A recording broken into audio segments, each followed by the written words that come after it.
At 18 years old, Mason Cole and his younger sister Emma had become invisible. Not literally, just enough that people stopped noticing. Teachers stopped calling. Neighbors stopped asking questions. The city moved around them as though they didn't exist. Their parents had died within 8 months of each other. Their mother lost her battle with cancer.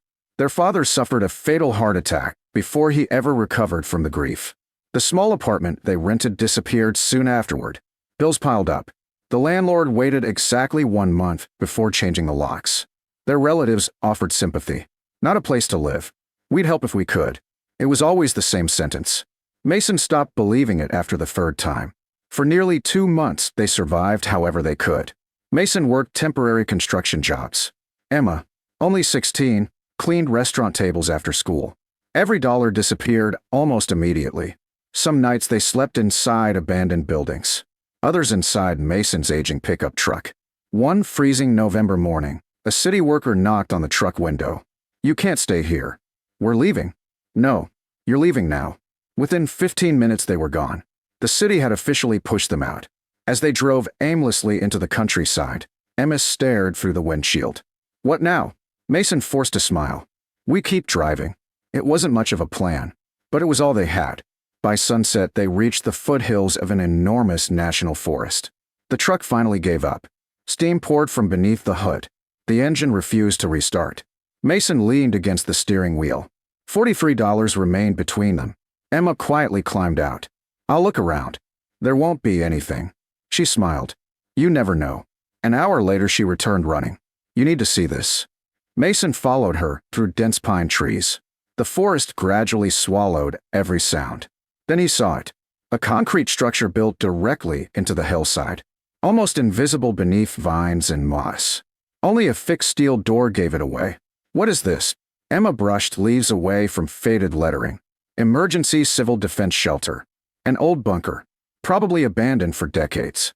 The heavy steel door stood slightly open. Someone had forced it years earlier. Inside, darkness waited. Mason hesitated. Emma looked at him. "We don't exactly have better options." She wasn't wrong. The bunker descended deep beneath the hillside. Concrete walls. Steel blast doors. Emergency lights long since dead. The air smelled stale, but surprisingly dry. They explored cautiously. The place was enormous. Dormitories. Storage rooms. Medical stations. Mechanical equipment. Everything remained exactly where someone left it decades ago. Most importantly, it was dry, safe, warm compared to sleeping outside. That night they slept inside the bunker. For the first time in weeks, they weren't worried about rain, or strangers, or police telling them to leave. It felt like home, at least temporarily. The following days became surprisingly productive. Mason repaired broken generators. Emma cleaned sleeping quarters. Old rainwater systems still worked. The ventilation system required only minor repairs. Whoever built the bunker knew what they were doing. 1 week became 2. The bunker slowly transformed from abandoned shelter into livable home. Then Mason noticed something strange. One corridor ended abruptly. Solid concrete. No doorway. Yet the wall sounded hollow. Very hollow. He tapped it again. Emma heard it too. That's definitely hiding something. Using old maintenance tools they found nearby, they examined the wall. One section contained hairline seams. Almost invisible. As if a hidden door had been sealed shut. After several hours of searching, Emma discovered a rusted switch concealed behind electrical panels. She pulled it. A loud mechanical click echoed through the bunker. The concrete wall slowly slid sideways. Cold air drifted outward. Beyond waited another corridor. Unlike the bunker itself, this section looked untouched. Perfectly clean. Metal walls. Bright emergency paint. Sealed doors. Someone had intentionally hidden this entire area. Mason's pulse quickened. What was this place? The corridor ended inside a massive underground room. Both siblings froze. Rows of filing cabinets stretched into darkness. Crates stacked nearly to the ceiling. Maps covered entire walls. Computers sat beneath protective covers. The place resembled a command center, not a survival shelter. At the center stood a steel desk. A single envelope rested on top. Across the front were 5 handwritten words. "For whoever finds this." Emma looked at Mason. "You open it." His hands trembled as he unfolded the letter. The first sentence immediately erased every assumption he had made. This bunker was never built for war. Mason frowned. The letter continued. It was built to protect something beneath the mountain. He exchanged confused glances with Emma. Protected what? The next pages contained geological surveys, property maps, engineering reports. Then one phrase appeared repeatedly. Pine Ridge Aquifer. Neither of them understood. Mason kept reading. According to the documents, the mountain contained one of the largest untouched freshwater reservoirs in the region. The bunker wasn't military. It had secretly served as the operational headquarters protecting the underground water reserve. As freshwater became increasingly valuable, powerful corporations quietly attempted to acquire the surrounding land. The original caretakers refused. Instead, they hid every ownership document inside the bunker. The final page contained one chilling sentence. If you found this room, someone else is probably looking for it too. Almost immediately, they heard it. Engines. Multiple engines. Echoing faintly through the forest above. Mason rushed to an old security monitor mounted on the wall. Miraculously, one camera still worked. The screen flickered. 3 black SUVs had just stopped outside the bunker entrance. Several men climbed out, and they were carrying bolt cutters. Mason's pulse raced. 3 black SUVs stood outside the bunker entrance. The men carried bolt cutters, crowbars, and heavy equipment.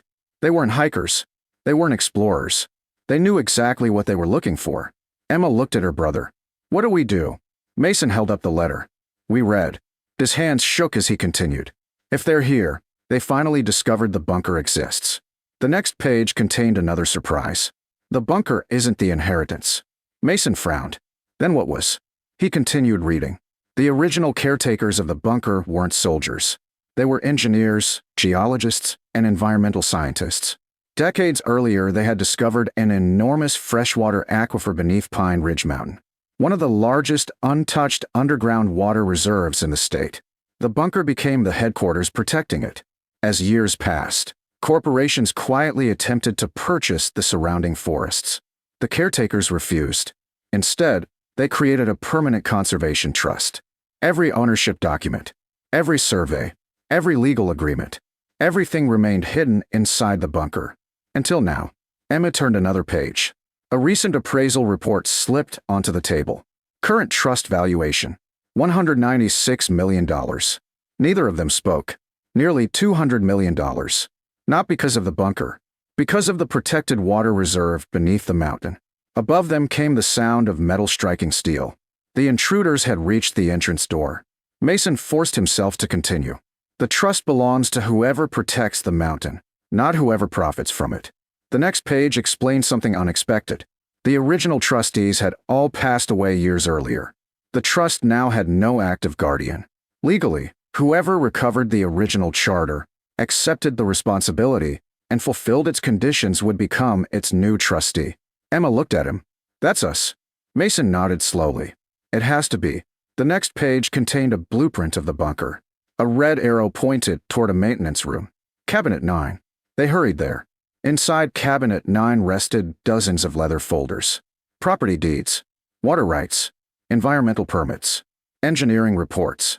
Everything carefully preserved. Then Mason found another envelope. It wasn't addressed to anyone. It simply read, if you chose to stay. Inside was a final letter. If you found these documents, you've already done something the others never would. You stayed. Most people would have sold the land immediately. The right people protect it first. Emma smiled. Whoever wrote this believed we'd make the right choice. Another loud crash echoed through the bunker. The intruders had breached the outer security door. Time was disappearing. The last page contained a handwritten map. Emergency exit free. The route began behind the old generator room. Mason grabbed the document case. Emma packed the remaining journals into waterproof bags. Together, they reached the generator room. Behind an electrical panel sat a concealed lever. Mason pulled it. Part of the concrete wall slowly moved aside. A narrow tunnel stretched beneath the mountain. Cold air rushed through the passage. Behind them came shouting. They're inside. Find the records. Mason and Emma disappeared into the tunnel. The passage wound beneath the forest for nearly 30 minutes. Eventually, daylight appeared ahead. The exit opened inside an abandoned fire lookout tower overlooking Pine Ridge Valley. The view stretched for miles. On a wooden desk sat an old satellite phone. Beside it rested another envelope. Inside was a single business card. A handwritten note accompanied it. "Call her first." Mason dialed. The attorney answered almost immediately. "Mason Cole." He exchanged surprised glances with Emma. "You know my name? We've hoped for this call for 18 years. The lawyer explained everything. The trust had been waiting for a new guardian. Its founders believed only someone who genuinely needed shelter, and chose to preserve it rather than exploit it, should inherit the responsibility. By restoring the bunker instead of stripping it for scrap, Mason and Emma unknowingly fulfilled every condition. Ownership transferred immediately. Authorities were notified. So were environmental agencies. Within hours, police surrounded the bunker. The men inside weren't conservationists. They represented several shell companies that had spent years illegally attempting to obtain protected groundwater rights. The evidence hidden inside the bunker exposed forged contracts, bribery schemes, and fraudulent land purchases stretching back decades. The investigation grew quickly. Executives were arrested. Illegal acquisitions were reversed. The mountain remained protected. 1 year later, life looked completely different. The old bunker had become a state-of-the-art environmental research center. Scientists monitored the aquifer. Students visited every summer. Emergency supplies remained fully stocked for natural disasters. The surrounding forest became a protected preserve. Mason became director of the Pine Ridge Conservation Trust. Emma studied environmental engineering using a scholarship funded by the trust itself. Neither forgot where they started. They created housing programs for young adults aging out of foster care and emergency shelters for homeless families. No one arriving there was ever turned away. On the first anniversary of discovering the bunker, Mason and Emma climbed to the hill overlooking the hidden entrance. The forest looked peaceful. Sunlight filtered through the towering pines. Birds circled overhead. Emma smiled. "Funny. What? We thought the bunker saved us." Mason looked toward the mountain. "It did." She shook her head. "No." He frowned. "The people who built it saved us." He smiled. "They believed someone would eventually do the right thing." Emma nodded. "And they were right. Most people believe 2 homeless teenagers stumbled onto an abandoned bunker and became wealthy. That wasn't what happened. They inherited something far more valuable than money. A purpose. A responsibility. A place where they finally belonged. The city had cast them out with nothing but an old pickup truck and $43. But hidden beneath the mountain waited a future no one else had been willing to protect. And by choosing to protect it themselves, Mason and Emma found exactly what they had been searching for all along. A home